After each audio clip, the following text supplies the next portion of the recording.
This is part of the Harley-Davidson legend. The answer to every search can be found on the great American freedom machines. And the world's motorcycle land speed record belongs to Harley-Davidson. Ride a new Harley-Davidson. Greatest name on two wheels. Hi, this is David Kreidler. I'm the exhibits curator at the Harley-Davidson Museum. Today I'm going to annihilate some time and space. Well, at least I'm going to be talking about historic annihilation.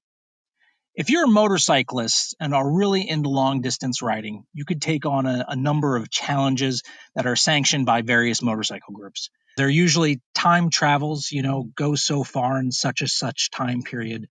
A popular one is 1,000 miles in 24 hours. Beyond the rider's perseverance, you probably need at least two other things. The first, obviously, is a motorcycle, and the second, maybe just as obviously, is a highway. Less than 100 years ago, however, the only method widely available to travel 1,000 miles in 24 hours would have been a train. Considering this is a podcast by Harley-Davidson, trains might seem like a strange thing for me to talk about, but I'm going to anyway, because of this phrase I've always enjoyed that dates back to the 1800s, when trains were kings of transportation. You see, back then there was a lot of new technologies that altered people's perception of distance. And if Americans were particularly impressed with some new technology, usually having to do with communication or transportation, they would declare that it had annihilated time and space. So let me use that phrase in a sentence. The year before William A. Davidson, one of Harley's four founders, was born in 1870, the Transcontinental Railroad was completed. People in that time said this new line of track that had connected the East Coast with the West Coast had annihilated time and space. And it absolutely did. In 1803, Lewis and Clark took 2.5 years to travel from St. Louis to the Pacific and back, a roughly 8,000-mile trip. Sure, they were also exploring, but it would have been a long trip anyway. Just take, for instance, one of the most famous road trips in history, that of Western settlers heading along the Oregon Trail. In the 1840s, if you were a settler, you'd start in Missouri, travel 2,000 miles, and end up in Oregon 4 to 6 months later. When the Transcontinental Railroad was completed, a traveler can conceivably go coast to coast and back again about 6,000 miles in under a week. To understand what that means, let's put it into modern terms. Just after World War II, a flight of B-29 bombers flew just under 6,000 miles from Japan to Chicago in 27 hours and 28 minutes. Today, a nonstop flight from Chicago to Japan takes roughly 13 hours. And hey, that's not bad. Modern technology cut the time in half. But if transportation technology had cut down travel time in the last 75 years as much as it did between Lewis and Clark and the Transcontinental Railroad, we'd be able to board some sort of contraption in Chicago and be in Japan 8.5 minutes later. So the railroad was a big deal, and it remained the way to travel long distance for a really long time because nothing could beat it.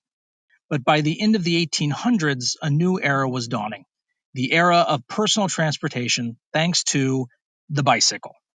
That's right, the spark to a new transportation revolution that gave us our modern era of cars and motorcycles and made things like 1,000 miles in 24 hours possible wasn't the internal combustion engine, it was the bicycle.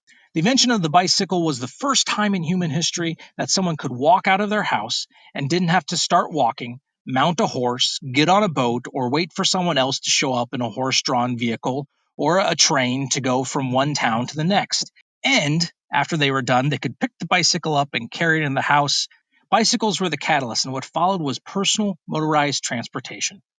A lot of people who started the very early car and motorcycle companies were bicycle riders who decided to improve the thing with a motor, and that includes Harley-Davidson. William Harley, a founder and the chief engineer for the company that bears his name, designed a small engine to mount on a bicycle. Amazingly, we actually have a page from those blueprints he drew up for that engine on display in the Harley-Davidson Museum. In 1903, Harley and the Davidsons built their first true motorcycle. Business boomed, and people could start traveling across the country not on a railroad, but on their trusty Harley-Davidson.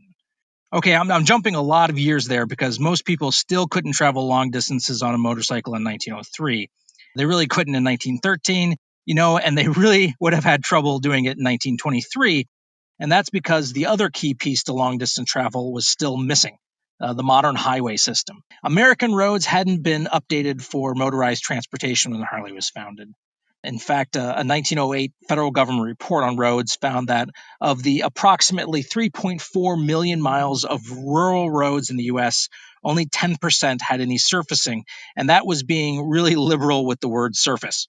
In fact, the Harley-Davidson Archives has a photograph that kind of shows the state of roads at this time. We have a picture of Walter Davidson standing next to a Harley-Davidson motorcycle in what appears to be a muddy field, and this mud is thick. I mean, the first time I saw it, I thought, what is he doing? Harley-Davidson won't be releasing the Pan America until 2021, so he was a little early to be trying to showcase the company's adventure touring bike. But, hey, maybe he was just that kind of visionary. Joking aside, it took a few seconds, but I realized what he was actually standing in was the middle of a road. There were people who ventured out onto these types of roads with cars and motorcycles, and they went a long distance. They traveled cross country. But it really did take a certain type of person and a certain sense of adventure. There was no AAA, no roadside assistance. If a tire popped, a common occurrence, or if your vehicle broke, you better know how to fix it or be prepared to walk. It wasn't fast, it wasn't comfortable, but it did happen. It would have continued happening for a while longer if not for the Good Roads movement, another thing given to us by American bicyclists. The Good Roads movement was a political movement that started in the 1870s and lobbied for the creation of modern roadways. The movement argued that paved roads would benefit everyone, travelers on bicycles, motorcycles, in cars, as well as people like businessmen and farmers who'd be able to get their goods and crops to market in any kind of weather. Hindsight being 2020, we would see it as a no-brainer, but the Good Roads movement had to push its agenda for years. And even when the U.S. government started working with states to fund construction of highways in 1916, thanks to World War I and after the war recession, modern highway construction didn't really start in earnest until the 1920s. Eventually, though, as roads were paved and highways were built, every motorcyclist who wanted to could annihilate some space and some time of their own.